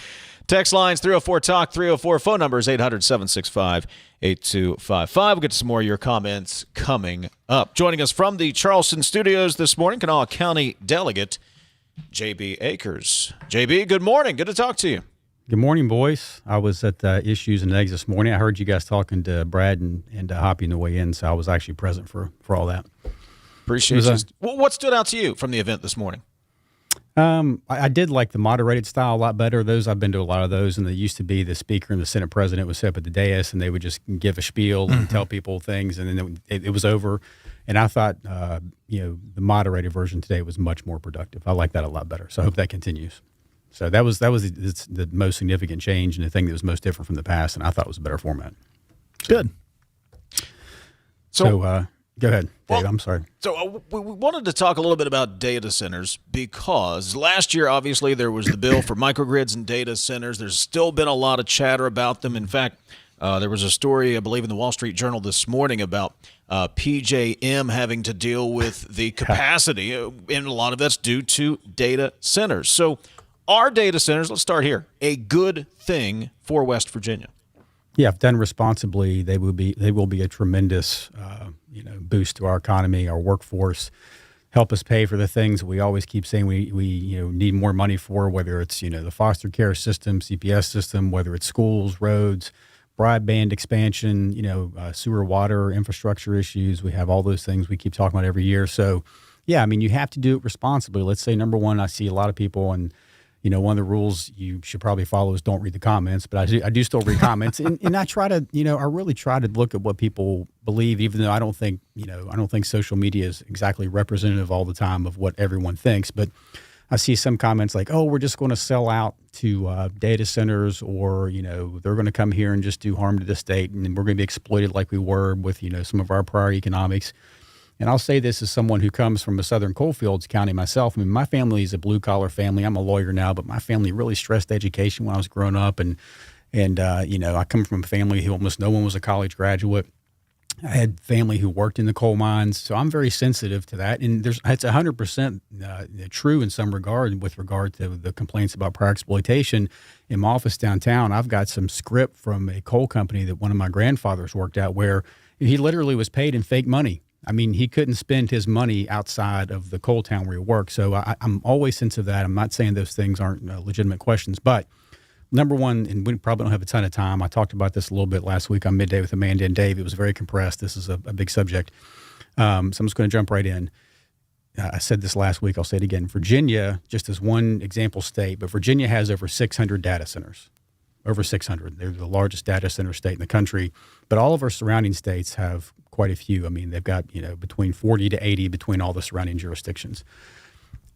And some of the complaints I hear are, well, data centers are just going to destroy the environment. Data centers are going to poison the communities and do this and that. If data centers were going to destroy the environment, I've said this repeatedly, Virginia would have been a burning wasteland. It would have fallen into the Atlantic Ocean by now. I mean, that state has, again, over 600 data centers. So data centers are not destructive if built responsibly. That's number one. And then I would say number two is we have data centers in West Virginia. Not many. We've got a handful. And some of them have been here for over 20 years. There's one in South Charleston that it's, if you walk by the building, it's a brick building, totally nondescript. There's nothing nefarious going on there. It's a legitimate company. But that data center has been there for about 20 years. You don't know it's there if someone doesn't tell you it's a data center. And it's been in operation for 20 years. And data centers themselves are not new. A lot of folks haven't paid attention to them because it's been talked about so much lately. It seems like it's maybe something that hasn't happened before, but they've been around since the 50s, the origination of data centers. And we have some in West Virginia, just not a huge amount of them, not the hyperscaler ones that produce the huge amounts of tax revenue that we're pursuing now. So, they exist in all the surrounding jurisdictions at large numbers. They can be built responsibly. We have some here, but we need more, and they have to be built responsibly, and we should be sensitive to community concerns.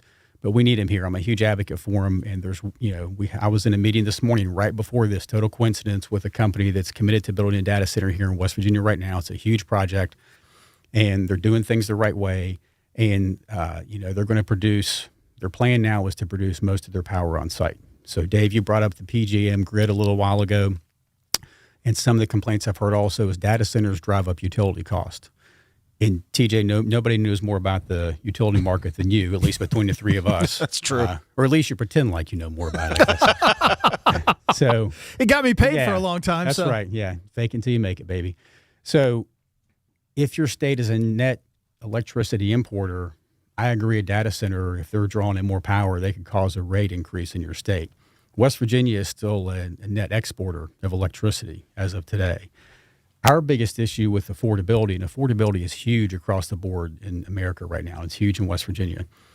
The reason why you're seeing some of our, substantial, and West Virginia still pays below the national average in electricity, but over the past 10 years, we have seen a spike in our prices. That is true. A lot of that's because we have less ratepayers, especially in the southern part of the state. Now, the northern part of the state, once you cross Route 50, the rates are lower because we've actually had an increase in population up there. West Virginia's had net positive migration into the state the past couple of years, which is wonderful. It's not as much as we want, but we've had more people move. Had more industrial development there, too. That accounts for a big chunk of it. So more ratepayers in West Virginia, which is a net power exporter, actually will make our rates go down. So AEP has said this on record, that if we get a data center that hooks up to the grid and AEP supplies the power, they've said that'll cause the residential rates to decrease because you have a ratepayer that gets on the system that will cause the cost across the board to go down. Because, a lot of the people I see complaining about data centers and are some of the same people who maybe they don't like fossil fuel generation. They've demanded, it's very strict environmental controls on coal-fired power plants, for example, that cost a lot of money. Like these scrubbers that get put in these power plants could be billion-dollar projects. Ratepayers ultimately have to pay for that. Now, whether you like that or not, that's just reality. Ratepayers pay for it. So in order to decrease that rate cost across the board, you need more rate payers, and data centers can actually be a solution to affordability. It may seem counterintuitive to some people. Yeah, usage. It's usage. It's usage, right? So the speaker actually talked about this at Issues and Eggs this morning. He's 100% right that utilities are different than almost anything else in the marketplace, in that if you have less demand, the cost of utility goes up because the cost of producing the power stays the same or increases every year. So we actually need more ratepayers in West Virginia, especially the southern part of the state. So that can actually help. A data center can help with our electricity costs. Let's jump in on some of these criticisms. It'll bring taxes, but they don't employ anybody. There's no jobs. I take exception with that. Do you?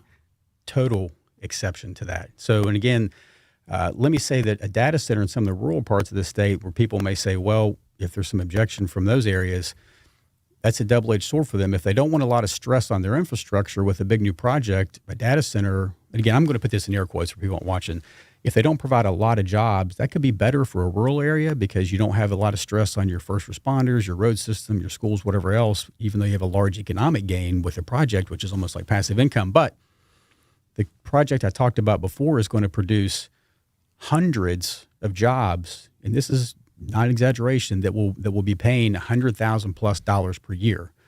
That'll be hundreds of jobs. Well, sounds like they'll need a power plant too. Yes, and so some of those jobs will be wrapped into power production as well. But if you have a moderate-sized data center, not even a large one, it can produce 100 good-paying jobs. So I mean, is that 1,000 jobs? No, but I mean, what do you call a lot of jobs in a state where we need as many jobs as possible? We celebrate. I go to ribbon cuttings here in Charleston, and I'm for this. I have a small business background in my family. If we have a place that opens and provides 5 jobs, we have a ribbon cutting in Charleston. And that's great. We should. Yeah. If we're going to provide 100 jobs at a data center and someone says, well, that's not that many jobs, I'm like, well, daggone. What are we supposed to celebrate? We can't celebrate until we get to, 10,000 jobs? I mean, those projects don't come Well, think around. about it like this. The data center is built, so there's construction up front that's temporary, but you got to power it. So whether it's from the grid or whether they build their own plant, you're going to have to build a plant, more construction jobs. Somebody's going to have to run that plant. That plant has to be run and maintained during its life. More jobs. What's that plant going to use? It's going to use gas. It's going to use coal. More extraction jobs. I mean, you don't have to be a business genius to figure this thing out. Yeah, and I've seen a little bit of a strange reaction from some folks. I'd say maybe on the far right who are complaining that maybe this will be bad for West Virginia as well, which blows my mind. And some of them have said maybe I think it's anti-coal, but if you have more jobs in a community, let's say you have a data center that produces its own power on site under the microgrid bill, which they don't have to do that. They can hook up to the grid, or they can produce their own power if they want. If all their power is produced on site, you're still going to have people who are going to have to work at that place, who are going to live there residentially. They're going to use more electricity off the grid. That means burning more coal or burning more natural gas in the state. It's a win for everybody. It raises all ships. So, again, anyone who says that these don't provide a lot of jobs, again, a large data center can provide literally hundreds, and they are legitimately 6-figure jobs, and they are good like power tech electrician jobs, which fit right into a lot of our CTC community technical college model. You don't have a lot of student debt coming out, if any at all, and you get paid a lot of money, and you get to raise your family in West Virginia, and those are generational jobs. Kanawha County Delegate J.B. Akers joining us here on Metro News Talkline. Last year, the legislature passed the microgrids bill. You mentioned all the data centers in Virginia. Other states are competing for these as well. Ohio, Kentucky, Maryland, Pennsylvania, all competing for these. Are we on a level playing field with those states? And if not, what does the legislature need to do to make West Virginia the destination, not one of these other states? Yeah, so the meeting I was in this morning, again, with a large data center company, total coincidence, but it was great timing. They said that we are the best jurisdiction. Currently, we're the best jurisdiction they've worked with regard to planning across the board. I mean, whether you're talking about the data center part of it or the construction aspect or the permitting, they said that we look for reasons to say yes. And I've heard that before. The folks at Berkshire Hathaway who are building that TimeMet titanium facility, which is near Nucor, they told us the same thing. I went and visited their site, and they said that we were the best jurisdiction that they dealt with. So I'm going to give – this isn't credit to me. This is credit for a lot of people who put that in place. So the data center folks I talked to today said that we have put all the legs on the stool as far as they're concerned. I don't think we need to do anything differently legislatively this year. They told us that face-to-face this morning. They think we're where we need to be. Some people want to open it back up, though, and give local counties more say. Yeah, let me tell you that. And again, I've heard, I heard Dave was on the radio, Dave Allen on the radio, was talking to somebody, and he had some criticism and said to him, conservatism is local control, and that part of the bill he thinks seems sort of anti-conservative, but it's not in the sense that it's not unique. If you're going to build a natural gas fire or generating plant in West Virginia, that is regulated by the state. It's not regulated by local municipalities or towns. And the data center projects, to me, are corollaries of that, because some of them, of course, are going to include natural gas production on site. So you can't have this mishmash, piecemeal regulation across the state based upon municipal codes. And when people say there's no local control, everyone has delegates and senators who answer to them back home. So there is local control. Is it controlled by your mayor, your town council? Well, no, I guess not. But we can't have, a town council somewhere said its own air quality controls. You have a data center a mile down the road, and they say, well, we think some of the emissions from this data center, the natural gas turbine there, is coming into our town, and we're going to try to shut you down legally. Let's talk about the fish on the hook, though. If we open it back up, does that scare off this counterparty you're talking to today or other counterparties? It creates uncertainty, and businesses don't like uncertainty. Businesses that I talk to don't always demand, they don't say you have to give us everything we want, but one of the things they do want is predictability and certainty. They want to know what the rules of the game are. And if some of the rules aren't in their favor, they'll work around them if they can. But if you create an environment where they don't know what to expect, that's the worst thing for them, because these are long-term investments. You're talking about multi-billion-dollar investments. He's J.B. Akers, Kanawha County delegate, and J.B. just wanted to let you know that if you walk into my office right now, there is a T-shirt with Hacksaw Jim Duggan on my desk chair in the office. Just thought you'd get a kick out of that. I hope that's in a place of honor, buddy. I appreciate you putting it up in there. JB, appreciate it. Thanks for stopping by. We'll see you at the Capitol. Hey, you guys are great. Look forward to seeing you. Take a break. Get to some text. This is Talkline from the Encova Insurance Studios. It's the busiest time of year, and your business can't afford downtime. With CityNet's managed IT and network services, we keep your technology running smoothly so you can stay focused on your customers. From cybersecurity to communications, our local experts have you covered. Count on dependable service and responsive support from a company that's right here in West Virginia. Learn more at citynet.net. CityNet connects, protects, and perfects. Principal Greg Dosh of MTech. Thanks to funding in part from West Virginia Lottery proceeds, we're expanding MTech with a new STEM edition. Across West Virginia, opportunities like these are made possible when you play, helping to ensure more students can discover their future right here at home. For 40 years, proceeds from the West Virginia Lottery for education have totaled $4.1 billion. West Virginia Lottery, 18 plus to play responsibly.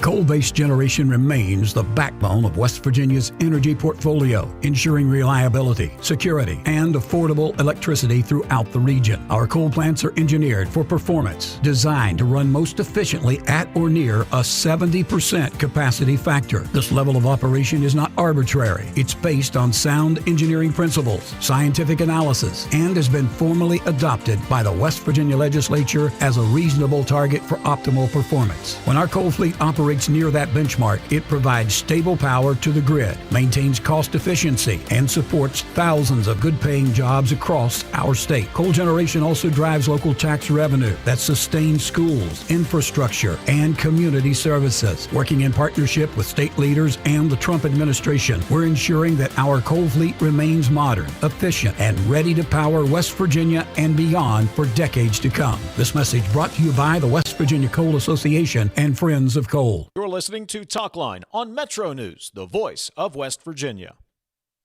It's Toyotathon, and we're determined to make this the best one yet.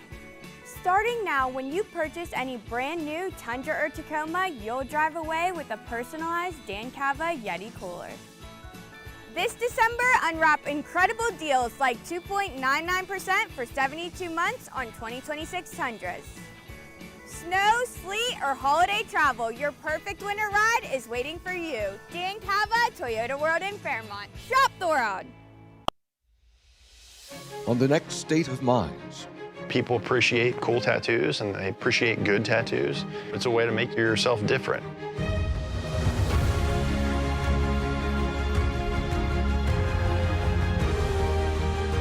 What do you think would fit me? I think a ninja. A ninja with two swords. Leading the efforts to build a stronger West Virginia, the High Technology Foundation has a proven plan to strengthen and diversify our state's economy. The I-79 Technology Park's high-capacity infrastructure continues to attract advanced federal operations that are driving economic growth. This keeps our young, educated residents in the state and brings West Virginians home. The High Technology Foundation, building a stronger West Virginia. Learn more today at WVHTF.org. Trojan Landing Marine is now Charleston's newest power sports dealership. We now feature a full line of sleek Suzuki street bikes and four-wheelers.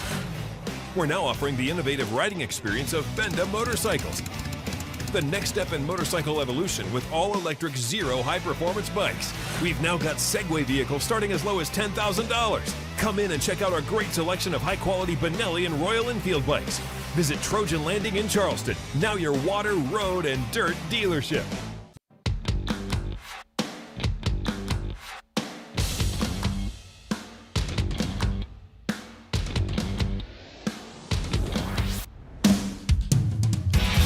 MetroNews Talkline is presented by Encova Insurance, encircling you with coverage to protect what you care about most. Visit Encova.com to learn more. Coming up tomorrow, we will be live at the state capitol broadcasting from the Upper Rotunda, and we'll have live coverage on the MetroNews Radio Network tomorrow night of the governor's State of the State address. It'll come up 7 o'clock following the statewide sports line here on the MetroNews Radio Network. Jeff Jenkins will anchor our coverage tomorrow night. Quick text and a quick response I will leave to you, TJ Meadows. Okay. Texter says, I would say the business and inventory tax in West Virginia needs gone to compete with states like Ohio. Your 20-second thought? Completely fair. If that's the last thing it comes down to distinguish us between them, capital will go where it can get the best return. And that's a big one, especially if you have plant and equipment as part of your enterprise. Spot on. I don't disagree. However, it would take a constitutional amendment, so they'd have to get by voters, and you're going to have to get counties on board because they derive a lot of revenue from that business and inventory tax. Also fair. Got to take a break. We'll wrap things up for Tuesday. Tell you what's coming up tomorrow. Talkline from the Encova Insurance Studios. Picture a community where every space tells a story. Those are the communities we're designing at ZMM Architects and Engineers. With a blend of creativity and technical expertise, we design spaces that inspire, innovate, and ignite change. From cutting-edge educational facilities to community-centric gathering spaces, we're committed to improving lives through design. Let us help you shape a brighter future for generations to come. Because at ZMM, it's more than architecture. It's about building your legacy. Building a stronger West Virginia isn't just a dream, it's a mission. The High Technology Foundation knows economic diversity is the key. For over 30 years, they've been dedicated to transforming the state's economic landscape.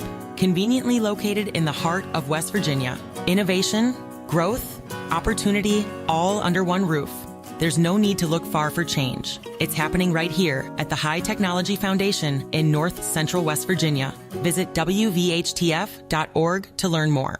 Since 1926, the West Virginia Hospital Association has been the collective voice of our state's hospitals. With a shared vision of strengthening communities, improving lives, and supporting our state's economic well-being, our member hospitals work every day to provide high-quality, accessible care. This year, we celebrate 100 years of a unified voice and our ongoing commitment to supporting our members in achieving a strong, healthy West Virginia. A message from the West Virginia Hospital Association, online at WVHA.org. You're listening to Talkline on MetroNews, the voice of West Virginia. Come to Dan Cava GMC this holiday season and find a truck built for every winter moment. From the GMC Canyons that are now up to $2,500 off to the 2,500 GMC Sierras that are now up to $5,000 off, and the Sierra 1500s that are now up to $10,000 off. We've got the winter-ready trucks that your family can count on. Come see us today at Dan Cava GMC in Bridgeport. Shop Thora. Download MetroNews Television on your iPhone or Android. Search MetroNews Television in your app store. Create an account today to get alerts and watch all live and archived content. Download now. Touchdown! We're Panhandle Cleaning and Restoration, and we're gonna save you. We've got it down to a science, an absolute state of art. We do it all. Restoration, cleaning, and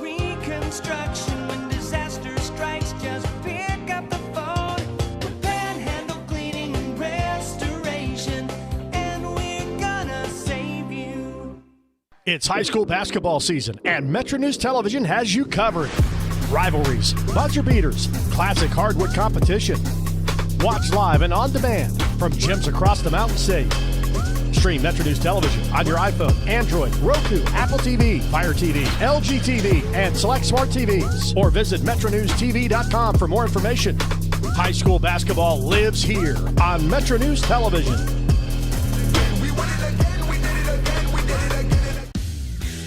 You own a boat because you love spending time on the water. Choose the outboard that allows you to make the most of it. Honda Marine's legendary reliability, ease of maintenance, and powerful performance keep you going strong.